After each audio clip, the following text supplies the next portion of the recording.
Kita lanjutkan di part 2 ya, bukan bab ya, bab 2 nanti. Quran surat Yunus surat 10 ayat 57 ya. Suratnya 10 loh. Hukumnya ke tauhid. Sentral manusia adalah syudur, dada. Pasti di satu di situ. Ini ya. Prakteknya, runutnya harus jelas. Rukunnya 5 dipraktekkan dengan 7 ya. Jadi nggak salah. Nggak salah. Keseimbangan Quran nggak salah. Ya, tadi udah dibaca ya.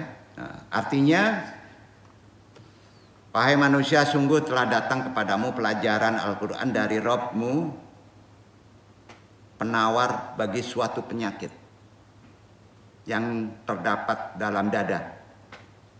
Dada kamu ada si tawanya. Ada penawarnya. Ya. Kalau sudah ada si tawa, penawarnya, maka akan dapat petunjuk khusus bagi orang mukmin. Betul? Itu kan penawar tuh.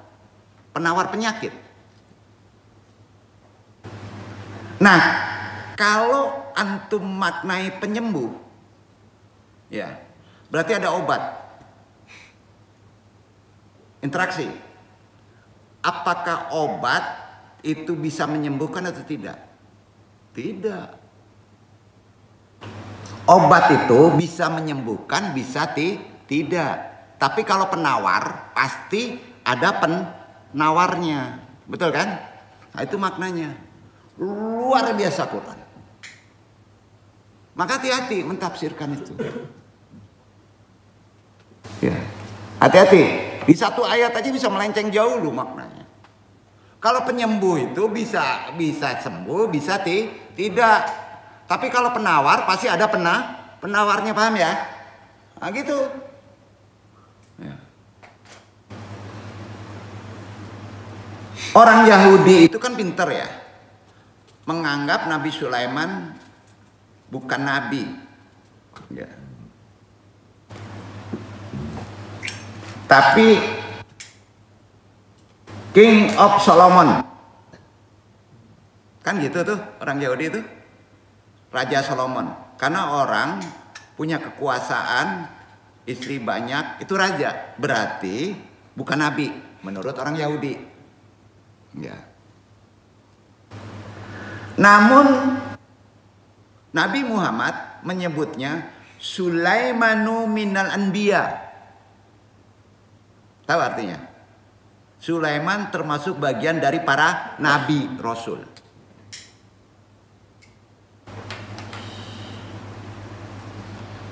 Setelah Nabi ngomong begitu, bersorak orang Yahudi itu. Bully. Ya kalau sekarang di-share lah ya. Oh, dibully itu. Dan berkata, Unjur illa Muhammad. Kaifa yakunun nasu akhabi Allah hadal hadi wa kaifa yutabiru Sulaimanu nabiyan ala rahmi min annahu kan mujarrada malikin. Lihat Muhammad, orang kok bodohnya seperti itu katanya. Kata orang Yahudi. Sulaiman kok dianggap nabi padahal dia itu hanya seorang raja. Maka turunlah Quran. Itu asbabun nuzul. Al-Baqarah 102 dibaca Iwan. Turun ini.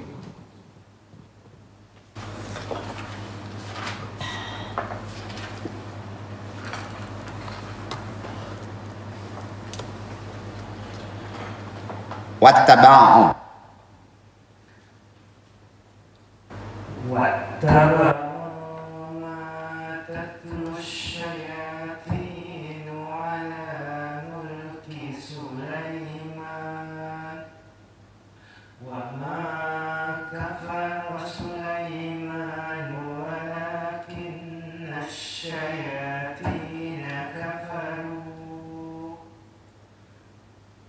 يعلمون الناس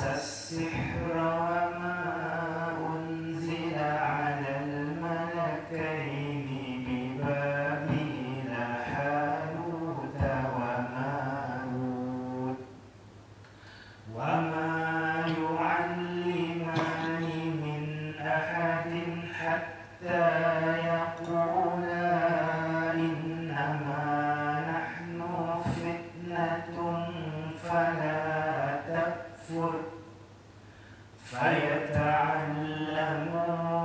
منهما ما يفرقون به بين المرء وزوجه وما هم بضارين به من أحد إلا بإذن الله ويتعلمون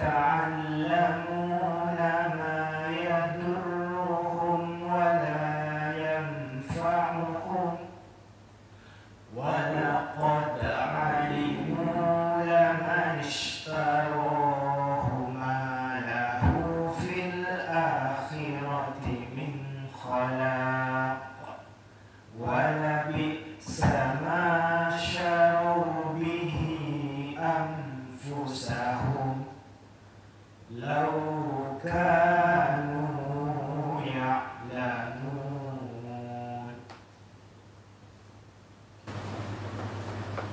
Dan mereka mengikuti apa yang dibaca oleh setan-setan pada masa kerajaan Sulaiman. Dan mereka mengatakan bahwa Sulaiman itu mengerjakan sihir. Padahal Sulaiman tidak kafir, tidak mengerjakan sihir. Hanya setan-setan itulah yang kafir mengerjakan sihir.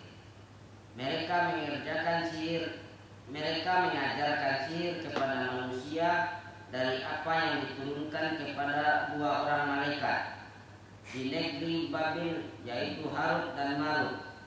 Sedang keduanya tidak mengajarkan sesuatu kepada seorang pun sebelum mengatakan, sesungguhnya kami hanya cobaan bagimu, sebab itu janganlah kamu kafir. Maka mereka mempelajari dari kedua malaikat itu apa yang dengan sihir itu mereka dapat menceraikan antara suami istri. Dan mereka itu ahli sihir tidak memberi mudarat dengan sihirnya kepada seorang pun kecuali dengan izin Allah. Dan mereka mempelajari sesuatu yang memberi mudarat kepadanya dan tidak memberi manfaat. Demi sesungguhnya mereka telah meyakini bahwa barang siapa yang menukarnya kitab Allah dengan sihir, jadilah baginya keuntungan di akhirat. Dan amat jahatlah perbuatan mereka menjual dirinya dengan sihir kalau mereka mengetahui. Nah, pertanyaannya, ilmu sihir dari mana? Hah? Dari Allah juga ya? Disuruh ke malaikat ya? Harut Marut ya? Betul? Ya. Tapi nggak boleh dipelajari itu haram. Karena ada penegasannya, fikihnya. Nah, jadi siapa bilang orang Yahudi itu pintar-pintar? Ternyata bodoh. Nabi Sulaiman itu nabi yang bisa menaklukkan jin, angin, juga menaklukkan jin setan pintar. Ketika Nabi Sulaiman mau meninggal dunia, wafat, setan itu mengarang buku lalu disisipkan di bawah singgasana Sulaiman supaya terlihat bahwa Sulaiman yang membuat seolah-olah fitnah. Sejarahnya gitu. Walhasil setelah Nabi Sulaiman wafat, setan mengembuskan isu Sulaiman tuh canggih ilmunya, maka bisa menaklukkan karena mempunyai jimat sihir. Orang Jawa nyebutnya primbon. Ya. Nah, akhirnya orang-orang pada berebut mencari raja jimatnya itu di singgasana Sulaiman. Di bawahnya betul terdapat raja jimat. Yang naro yang buat setan, ilmu sihir itu. Begitu sejarahnya. Ketika dibaca menjadi jimat, langsung cesples, padahal itu ujian Allah. Makanya ada aliran yang langsung menyekak jimat itu musyrik, haram. Padahal unsurnya dari malaikat. Duduk nggak deh? Kan diterangkan tuh. Dan raja tulisannya ada di ayat itu tadi. Itu yang nggak boleh dibuka. Ya, nggak boleh dibuka itu.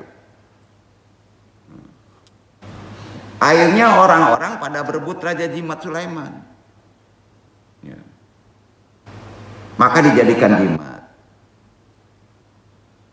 Karena itu saran dong. Ya. Jangan terlalu ekstrim menyebut jimat itu kufur. Jangan, tunggu dulu. Kalau benci jangan berlebihan. Ya nggak boleh ya. Nah. Ini bukan ngelurusin ilmu sihir. Sejarahnya dulu harus tahu. Pahami dulu, ilmui dulu. Karena ada asal usulnya. Ada asbabun nuzulnya. Jangan katakan musyrik. Ya. Jadi kalau orang memakai raja-raja gitu ya, jangan disebut langsung sihir. Kalau pakai itu orang yang nggak ada kerjaan lah. Gitu ya, bilangnya. Orang nganggur lah. Gitu ya. Atau apapun lah. Jadi umatnya Nabi kok disebut musyrik. Walhasil disepakati bahwa Sulaiman itu bukan Nabi, melainkan klenik katanya. Makanya ketika Nabi Muhammad menyebut Sulaiman sebagai Nabi, disalahkan oleh orang Yahudi. Akhirnya Allah membela Nabi Sulaiman. Wa ma kafara Sulaimanu walakina syayaina kafaru yu'alimuna nasyashira. Kan gitu ya. Dan Sulaiman tidak kafir.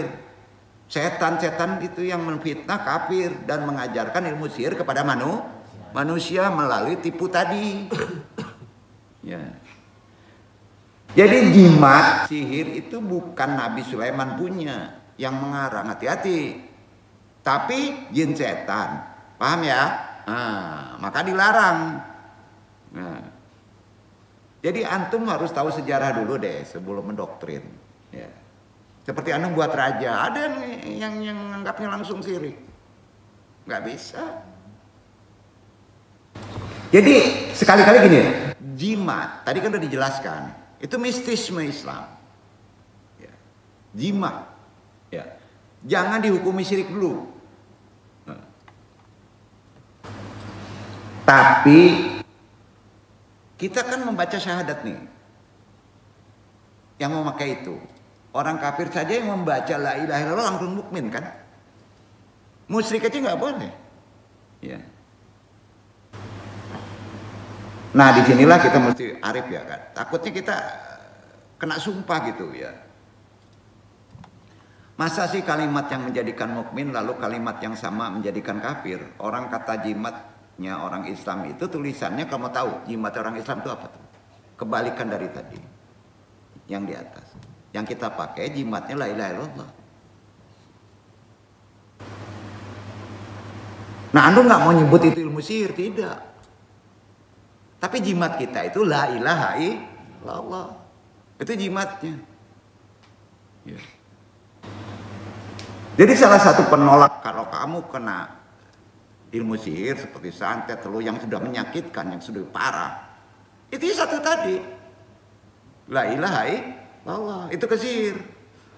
Tapi kalau Shiratal Mustaqim itu lebih cenderung kepada pengobatan. Bedanya lain. Nah, la ilaha illallah itu sering kalau orang yang kecerdasannya kurang, belum balik, dilipat, dikasih kain kafan, dikalungkan. Kan hanya gitu kan? Kok ada yang kayak gitu langsung disebut musyrik? Banyak. Musiknya di mana? Yang pakai anak kecil. Coba logika kita nih ya. Seninya dunia kayak gitu. Jadi nggak usah khawatir, Ivan ya. Pikir-pikir dalam-dalam dulu, tidak usah bertanya. Kadang ada ustadz kiai kacau nih. Menurut Anda itu syirik atau tidak? Musyrik atau tidak? Untuk tidak usah tetanggapi hal-hal itu ya. Anak-anak sering buat tuh. Untuk anak kecil kasihkan, pakai. Hukum tidak harus ada hukumnya. Kalau itu. Karena ada firmannya. Allah berfirman. Hukum harus tidak ada hukumnya. Al-Maidah ayat 101. Iqra itu. Itu dasarnya.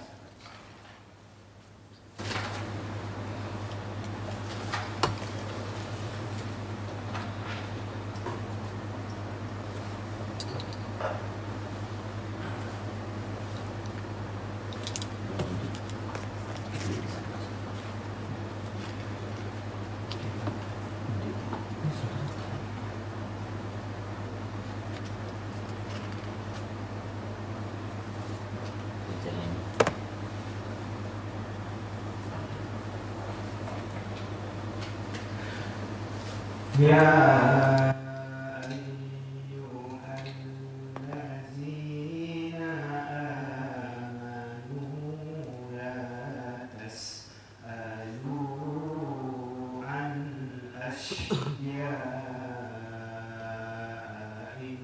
tubda lakum tasukum wa in tas'alu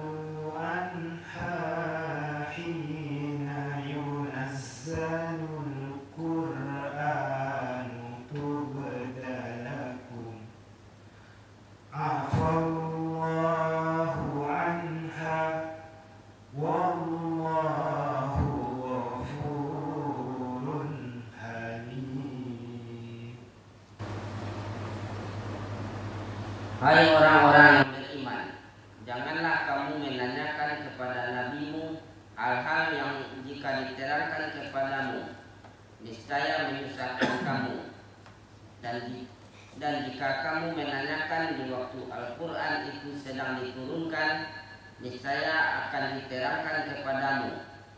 Allah memaafkan kamu tentang hal-hal itu. Allah Maha Pengampun lagi Maha Penyantun. Jadi kesimpulannya gini ya, ada orang pakai misalnya gantungan wajah tuh, anak itu belum balik atau orang itu mualaf baru Islam, ya, meyakini hal itu nggak boleh langsung antum menyebut menanyakan itu musyrik, nggak boleh, nggak boleh. Wahai orang-orang yang beriman, janganlah kamu menanyakan kepada nabimu hal-hal yang jika diterangkan kepadamu niscaya akan menyusahkan kamu. Adabnya gitu.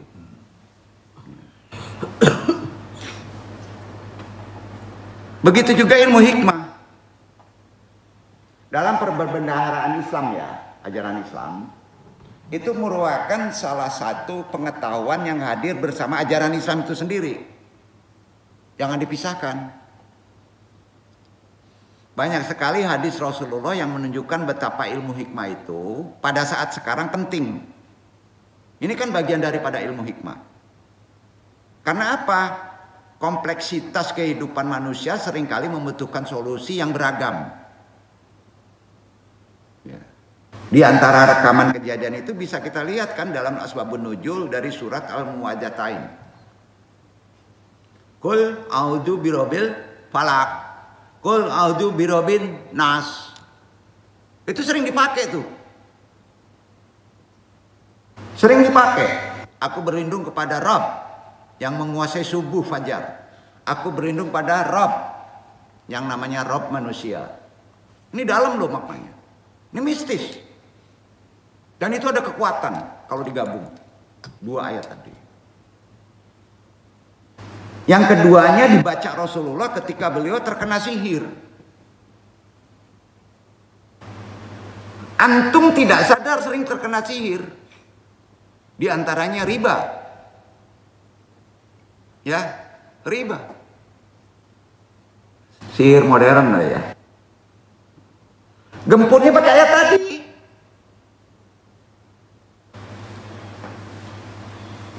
Rasulullah dalam surat Nabi loh diuji kena sihir oleh orang Yahudi. Nggak percaya, referensinya kitabnya Lubabun Nukul fi Asbabin Nuzul karangan Imam Suyuti.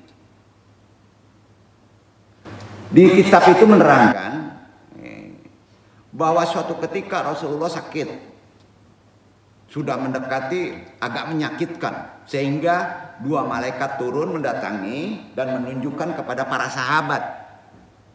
Bukan ke Nabi, ke sahabat. bahwa yang mengerjakan Labid bin Al-Asyam orang Yahudi. Beliau yang mengirim sihir kepada Rasulullah. Sihir itu berupa gulungan-gulungan tali yang disimpan di bawah batu besar di dalam sebuah sumur. Maka segeralah para sahabat mengambil gulungan yang terdapat dalam sebuah sumur tua yang ternyata airnya mengandung warna merah. Ya. Dan mengambil gulungan tersebut setelah terlebih dahulu mengangkat batu dari dalamnya. Benar saja, tali bergulung-gulung itu tidak dapat diurai. Jadi salah satu ilmu sihir sekarang masih ada praktekin. Itu tali dikusutin. Cara menyelesaikannya sambil membaca muajawatain tadi, kul a'udzu birabbin nas, itu ujungnya ditarik. Kalau putus lewat. Itu bahayanya. Bayangin lamanya itu. Kalau sebundulan gini gimana? Ya. Jadi gulungan tali itu sengaja dibuat kusut, ya. Taruh di air, disimpan di sumur. Segera sahabat mengambil gulungan tersebut, ya. Setelah itu diurai, sulit, ya. Baru Rasulullah membaca surat Al-Muwadzatayn. Itu dia suratnya. Setelah terurai, mendadak sakitnya hilang. Dan itu masih berlaku dipraktekkan sekarang. Anu enggak ngajarin sihirnya cara menggulung, kan enggak. Mengajari gimana supaya menyelesaikan persoalan tadi. Tapi kesusahannya kita nggak ada yang petunjukin. Nggak mungkin malaikat datang ke orang sekarang kan. Iya kan. Mendadak tuh hilang. Tentunya hal ini etikot kita luruskan tetap dari kuasa Allah. Akan tetapi itu tetap kekuasaan Allah. Dihadirkan oleh Rasulullah, dicoba, ternyata Rasulullah dapat petunjuk melalui Mu'awwadzatain. Ya. Itulah salah satu ilmu hikmah yang perlu Anung terangkan. Memang sangat banyak macamnya, kalau dibedah bisa sampai pagi nih. Selain dilisankan sebagai ayat-ayat Quran, di sana juga ada hijib basmalah, hijib bahar, dan ada wirid doanya, ada pula yang dituliskan sebagai azimah. Ya. Ditulis jimat. Hal ini pernah ditanyakan oleh seorang sahabat kepada Rasulullah. Ini tulisan jimat yang ditempel, dikalungkan ya.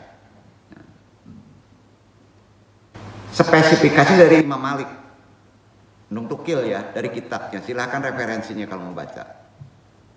At-Tibyan fi adabi hamalatil Quran, menerangkan bahwa wa ama kitabul hurufi minal Quran faqala malikulla bas'abihi idakan fa kasobatin auzidan wa karajan alaihi wa qala badu ashabina ida kutiba fi al-karazi qorakna ma ghairi falaisi birbaharamain haramin walakinna al-aula tarkuhu likawinihi yahmil alal hadithi wada kitabi yusanu bima qalahu al-imamu malikun rahimahullah. Adapun menulis surat dari Al-Quran, Malik mengatakan, Imam Malik maksudnya, tidak ada salahnya menulis, tapi dengan Quran tidak ada salahnya. Jika di atas bulu boleh, atau di atas kain, juga di manik-manik. Ada yang mengatakan jika kita menulis di atas manik-manik, kita membacanya dulu bersama. Dikuatkan, dibaca. Kalau antum belum ahlinya dalam ilmu hikmah. Tapi di sini ada khilafiyah. Ada ulama mengharamkannya. Namun lebih baik ya diandung, tanyakan kepada ahlinya untuk menulisnya. Karena tulisannya beda. Kemarin sudah ada yang terangkan. Jika tertulis maka dilindungi sesuai dengan apa yang dikatakan Imam Malik. Semoga Allah merahmatinya. Jadi kesimpulannya, menulis jimat pada kertas ya, tapi dari huruf Al-Quran, ada ilmunya, tidak dilarang, tidak diharamkan. Itu fikihnya. Makanya Nun sering tulis tuh. Tapi diarahkannya kemana? Kalau antum ahli qiraah bisa baca Quran, antum nggak boleh tuh. Paham nggak? Bolehnya kepada orang yang belum balik anak. Dan diharamkan pula kepada binatang. Karena dia ada nyawa. Paham? Nggak boleh. Itu ada hadisnya. Nah.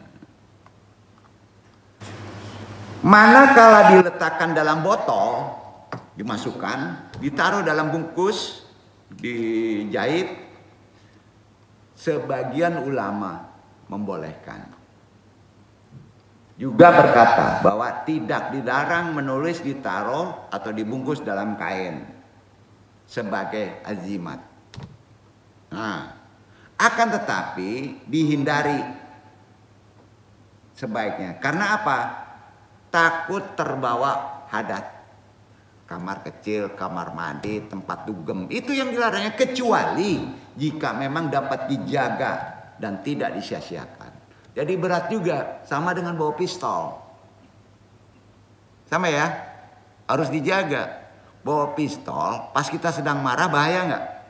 Bahaya. Ya. Jika menuliskan huruf-huruf Al-Quran sebagai sebuah azimat, diperbolehkan dengan syarat tetap dijaga kehormatan Al-Quran itu. Salah satunya nggak boleh dibawa ke tempat kotor, itu beratnya. Maka menggunakan azimah itu sendiri pastilah tidak dilarang. Di sini Andung sebagai pentaklim sepakat. Antum silakan. Ini udah fikih. Nah, itulah tentang penggunaan jimat, apakah musik atau tidak untuk dikenakan seseorang. Jadi kesimpulannya, tidak semua jimat merujuk kepada syirik. Pasalnya, ada jimat yang diperbolehkan dalam Islam, yaitu mengandung ayat-ayat Al-Quran, ada pengingat Allah, zikir.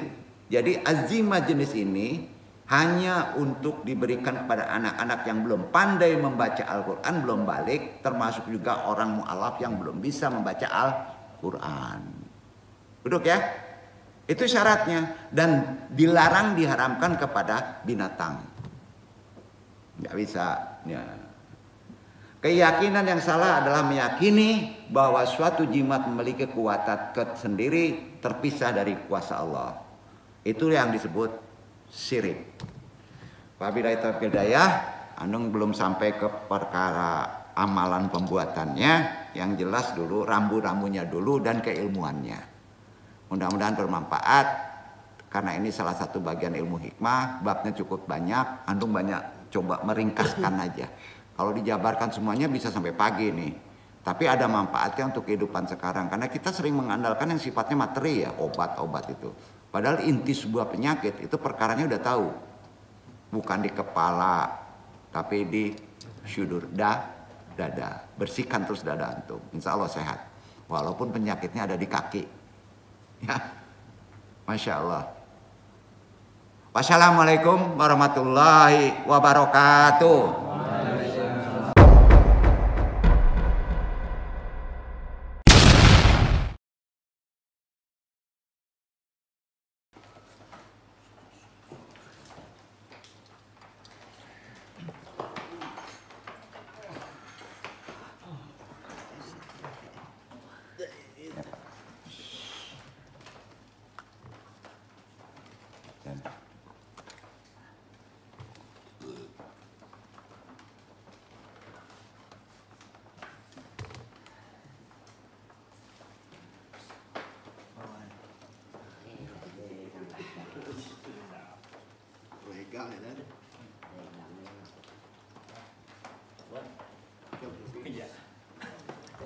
Pembakaran dong.